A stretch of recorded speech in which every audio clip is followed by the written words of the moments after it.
നിങ്ങളൊന്ന് മാർഗം പിഴച്ചു കിട്ടണമെന്ന് യഹൂദികൾ, അതേ ഗ്രന്ഥം നൽകപ്പെട്ട കക്ഷികൾ അതാ ഉദ്ദേശിച്ചുകൊണ്ടിരിക്കുന്നു. ഇത് പറഞ്ഞിട്ട് അല്ലാഹു പറയാണ്, വല്ലാഹു അഅ്ലമു ബിഅഅദാഇകും, അല്ലാഹുവിന് നിങ്ങളെ ശത്രുക്കളെ നന്നായി അറിയാം. അതുകൊണ്ടത് പ്രത്യേകം നിങ്ങളെ ഓർമ്മപ്പെടുത്തുകയാണ്.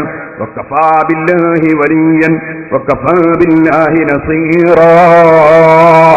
അതിന്റെ പേരിൽ നിങ്ങളൽപ്പവും ഭയപ്പെടേണ്ടതില്ല, ഭീരുക്കളാകേണ്ടതില്ല, പിന്നോട്ടടിക്കേണ്ടതില്ല. അല്ലാഹു നിങ്ങളെ സംരക്ഷിക്കാൻ മതിയായവനാണ്, അല്ലാഹു നിങ്ങളെ സഹായിക്കാൻ മതിയായവനാണ്. എന്നാൽ ഈ യഹൂദികളുടെ പരിപാടി എന്താണ്? മിനല്ലദീന ഹാദു യുഹർരിഫൂനൽ കലിമ അൻ മവാദിഇഹി. ഗ്രന്ഥങ്ങളിൽ, അല്ലാഹു ഇറക്കിയ ഗ്രന്ഥങ്ങളിലുള്ള വാചകങ്ങൾ അതിന്റെ ഉദ്ദേശാർത്ഥത്തിൽ നിന്ന് അതിനെ മറിച്ചു കളയുക, ഉദ്ദേശാർത്ഥം ദുർവ്യാഖ്യാനം ചെയ്തും അതിനെ അതാ ദുഷിച്ച നിലയ്ക്ക് വ്യാഖ്യാനിച്ചും വിശദീകരിച്ചും അവരതാ തിരിമറി നടത്തിക്കൊണ്ടിരിക്കുന്നു. വയഖൂലൂന സമിഅനാ വഅസൈനാ. അവരെ പരിപാടി എങ്ങനെയാണെന്നറിയോ? അള്ളാന്റെ ഗ്രന്ഥത്തെ ഞങ്ങൾ സ്വീകരിച്ചു എന്ന് നാവ് കൊണ്ട് പറയും, വഅസൈന പ്രവൃത്തി കൊണ്ട് ഖുർആനിനെതിരെ, അല്ലാഹുവിന്റെ ഗ്രന്ഥങ്ങൾക്കെതിരെ അവര് പ്രവർത്തിക്കുകയും ചെയ്യും. വസ്മഅ ഗൈറ മുസ്മഇൻ വറാഇനാ ലയ്യം ബിഅൽസിനതിഹിം യഖൂലൂന സമിഅനാ വഅസൈനാ വസ്മഅ ഗൈറ മുസ്മഇൻ വറാഇനാ ലയ്യം ബിഅൽസിനതിഹിം വതഅനം ഫിദ്ദീൻ. അതേ രണ്ട് നിലക്കർത്ഥമുള്ള ശൈലിയിൽ അവർ സംസാരിക്കും. കേൾക്കൂ എന്ന് പറയും, കേൾക്കാതിരിക്കട്ടെ എന്ന് പറയും. അതുപോലെ തന്നെ റായിന എന്ന് പറയും. നാവ് കൊണ്ടവർ അതാ വളച്ചൊടിച്ച് തിരിച്ചും മറിച്ചും പറയും. വതാനം ഫിദ്ദീൻ, ദീനുൽ ഇസ്ലാമിന് എങ്ങനെയുണ്ട് കേടുവരുത്താൻ എന്നാണ് അവരുടെ ശ്രമം. വലൗ അന്നഹും ഖാലൂ സമിഅനാ വഅതഅനാ. അതേ സമയത്ത് അവരെങ്ങാനും അതാ അല്ലാഹുവിന്റെ ഗ്രന്ഥങ്ങളിലുള്ളത് ശരിക്കും ശ്രദ്ധിച്ച് മനസ്സിലാക്കിയിട്ട് അതനുസരിച്ചവർ ജീവിക്കുകയാണെങ്കിൽ, വസ്മഅ വൻദുർനാ, നബിയേ ഞങ്ങളെ കേൾക്കണേ, ഞങ്ങളെ സ്വീകരിക്കണേ, വൻദുർനാ ഞങ്ങളെ ഗൗനിക്കണേ എന്ന് നബിയോട് അവർ അപേക്ഷ സമർപ്പിച്ചിരുന്നുവെങ്കിൽ ലകാന ഖൈറൻ ലഹും, അവർക്കത് ഖൈറാകുമായിരുന്നു. പക്ഷേ നബിയെ ആദരിച്ച് ബഹുമാനിച്ച് നബിയോട് ഞങ്ങളെ ഗൗനിക്കണേ, ഞങ്ങളെ പരിഗണിക്കണേ, ഞങ്ങളെ ശ്രദ്ധിക്കണേ, അവിടുത്തെ തിരുനോട്ടമുണ്ടാകണേ എന്ന് നബിയോട് ആദരപൂർവം പറയാൻ അവർ തയ്യാറാകൂല. അവരങ്ങനെ പറയാൻ തയ്യാറാവുകയാണെങ്കിൽ വളരെ നന്നായിരുന്നേനെ. വഅഖ്വം, അതേറ്റവും ശരിയായ മാർഗമായിരുന്നേനെ. വലാകിൻ ലഅനഹുമുല്ലാഹു ബികുഫ്രിഹിം ഫലാ യുഅ്മിനൂന ഇല്ലാ ഖലീലാ. പക്ഷേ അവരെ മനസ്സിൽ വിശ്വാസമില്ലാത്തത് കൊണ്ട് അവരെ അല്ലാഹു അവന്റെ റഹ്മത്തിൽ നിന്ന് ദൂരീകരിച്ചു പോയി. അതുകൊണ്ട് അവരിൽ വളരെ ചുരുങ്ങിയ ആളുകളല്ലാതെ വിശ്വസിച്ച് നന്നാകൂല നബിയേ.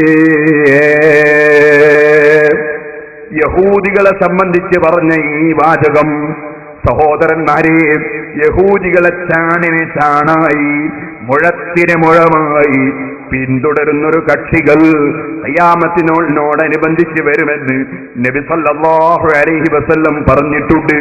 ഈ സ്വഭാവമെല്ലാം അതേ അവരെ പിന്തുടരുന്ന കക്ഷികൾക്കും കാണാവുന്നതാണ്. അതുകൊണ്ട് തന്നെ നമുക്ക് പിഴവ് സംഭവിക്കാതിരിക്കണമെങ്കിൽ യഹൂദികളുടെ ആഗ്രഹം യുരീദൂന അൻ തദില്ലു സബീൽ, നിങ്ങളൊന്ന് വഴിപിഴച്ച് കാണണമെന്നാണ്. ഈ വഴിപിഴവില്ലാതിരിക്കണമെങ്കിൽ നമുക്കെന്താണ് മാർഗം? ഇതിനെ സംബന്ധിച്ചാണ് ഞാൻ ഇന്ന് പ്രസംഗം നടത്തുന്നത്. എന്റെ മുസ്ലിമീങ്ങൾ ശരിക്കും ശ്രദ്ധിക്കണം. അഷ്റഫുൽ ഖൽഖ് സല്ലല്ലാഹു അലൈഹി വസല്ലം 23 കൊല്ലത്തെ സംഭവബഹുലമായ ദീനീ പ്രവർത്തനം നടത്തി ഹജ്ജത്തുൽ വദാഇൽ നിന്ന് പ്രസംഗിച്ചുകൊണ്ടിരിക്കുമ്പോൾ അവിടുന്ന് പറഞ്ഞു, തറക്തു ഫീകും അംറൈനി ലൻ തദില്ലു മാ തമസ്സക്തും ബിഹിമാ കിതാബുല്ലാഹി വസുന്നത്തു റസൂലി. ഓ സഹാബികളെ, തറക്തു ഫീകും, നിങ്ങളിൽ ഞാൻ കൈയൊഴിച്ചു പോകുന്നു, അംറൈനി, രണ്ട് കാര്യം. നിങ്ങളിൽ ഞാൻ കൈയൊഴിച്ചു പോകുന്നു, രണ്ട് കാര്യം. വളരെ അർത്ഥവത്താണ് അവിടുത്തെ വാചകം. കാരണം 30 ജുസ് ഉള്ള ഒരു മുസഹഫ് ഖുർആൻ 30 ഒന്നായി എഴുതി ക്രോഡീകരിച്ച് അന്ന് നബി സല്ലല്ലാഹു അലൈഹി വസല്ലം സഹാബികളുടെ കയ്യിൽ കൊടുത്തിട്ടില്ല. നബി സല്ലല്ലാഹു അലൈഹി വസല്ലം തങ്ങൾ പഠിപ്പിച്ച ഖുർആൻ എവിടെയാ ഉള്ളത്? നബി സല്ലല്ലാഹു അലൈഹി വസല്ലം തങ്ങളുടെ ചര്യ എവിടെയാണുള്ളത്? അവിടുന്ന് പറയുന്നത് തറക്തു ഫീകും, നിങ്ങളിൽ ഞാൻ കൈയൊഴിച്ചു പോകുന്നു. അത് രണ്ടും സഹാബികളിലാണുള്ളത്. അംറൈനി, രണ്ട് കാര്യം. ലം തദില്ലു മാ തമസ്സക്തും ബിഹിമാ, ആ ഖുർആനും എന്റെ ചര്യയും നിങ്ങൾ മുറുകെ പിടിക്കുന്ന കാലത്തോളം നിങ്ങൾ പിഴച്ചു പോകൂല. ഒന്ന് അല്ലാഹുവിന്റെ കിതാബാണ്, മറ്റൊന്ന് അല്ലാഹുവിന്റെ റസൂലിന്റെ ചര്യയാണ്. ഇത് രണ്ടും സഹാബത്തിനെ പഠിപ്പിച്ചിരിക്കുകയാണ്, സഹാബത്തിൽ അത് നിലനിർത്തിയിരിക്കുകയാണ്. ഇനി ആർക്ക് ഖുർആൻ ഗ്രഹിക്കണോ, ആർക്ക് നബിയുടെ സുന്നത്ത് മനസ്സിലാക്കണോ, സഹാബത്തിനെ അവലംബിക്കണം. കാരണം അവരിലാണ് നബി സല്ലല്ലാഹു അലൈഹി വസല്ലം ഖുർആനും സുന്നത്തും ഒഴിച്ചിട്ട് പോയത്. സഹാബത്തിനെ അവലംബിക്കാതെ ലോകത്തൊരാൾക്കും ഖുർആൻ മനസ്സിലാക്കാൻ കഴിയില്ല. സഹാബത്തിനെ അവലംബിക്കാതെ ലോകത്താർക്കും നബിചര്യ മനസ്സിലാക്കാൻ സാധ്യമല്ല. ഇത് തന്നെയാണ് സഹോദരന്മാരെ പരിശുദ്ധ ഖുർആനും അതാ മറ്റൊരു സ്ഥലത്ത് പറഞ്ഞു വെച്ചിട്ടുള്ളത്. വസാബിഖൂനൽ അവ്വലൂന മിനൽ മുഹാജിരീന വൽ അൻസാരി വല്ലദീന തബഊഹും ബിഇഹ്സാൻ റളിയല്ലാഹു അൻഹും വറദൂ അൻഹു.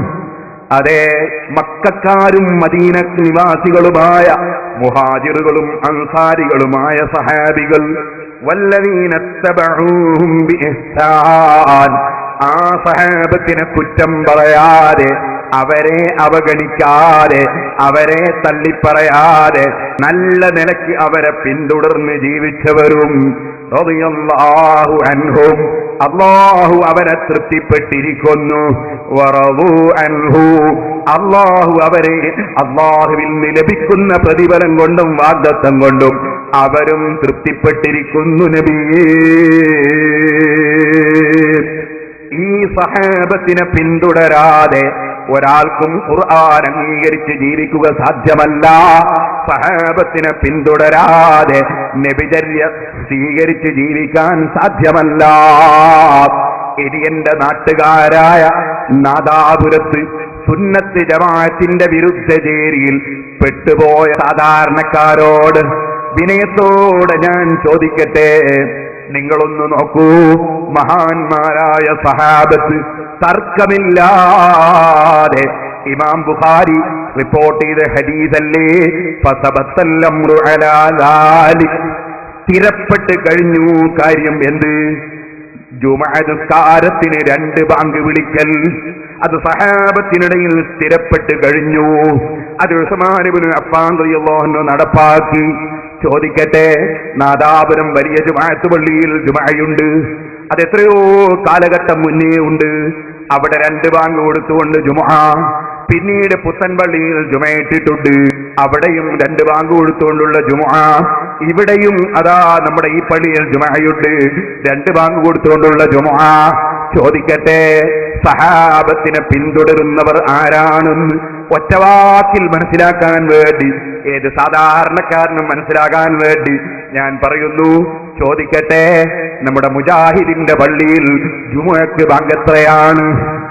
ഇമാം ബുഖാരി റിപ്പോർട്ട് ചെയ്ത ഹദീസല്ലേ, അതിന് സനദിന്റെ കുറവുണ്ടോ? പാരമ്പര്യത്തിന്റെ കുറവുണ്ടോ? സഹാബത്തിന്റെ പ്രവർത്തനമല്ലേ? ഫസബത്തൽ അംറു അലാ ദാലിക്, അങ്ങനെ സ്ഥിരപ്പെട്ട് കഴിഞ്ഞുവെന്ന് ബുഖാരിയിൽ 916 നമ്പർ ഹദീസല്ലേ. പക്ഷേ ഉസ്മാനു ഫിൽ ജന്ന അലിയും ഫിൽ ജന്ന എന്ന് നബി സല്ലല്ലാഹു അലൈഹി വസല്ലം തങ്ങൾ സ്വർഗത്തിലാണെന്ന് തർക്കമില്ലാതെ പറഞ്ഞ ഉസ്മാൻ ഇബ്നു അഫ്ഫാൻ റളിയല്ലാഹു അൻഹു നടപ്പാക്കിയ, അലി ഇബ്നു അബീ താലിബ് റളിയല്ലാഹു അൻഹു തുടർന്ന് വന്ന, അന്ന് മുതൽ ഇന്ന് വരെ മക്കയിലും മദീനയിലും തുടർന്ന് വരുന്ന, ലോകത്തുള്ള സർവ്വ രാഷ്ട്രങ്ങളിലും തുടർന്ന് വരുന്ന ഈ 2 ബാങ്ക് എന്തിന് ക്യാൻസൽ ചെയ്തു മുസ്ലിമീങ്ങളെ?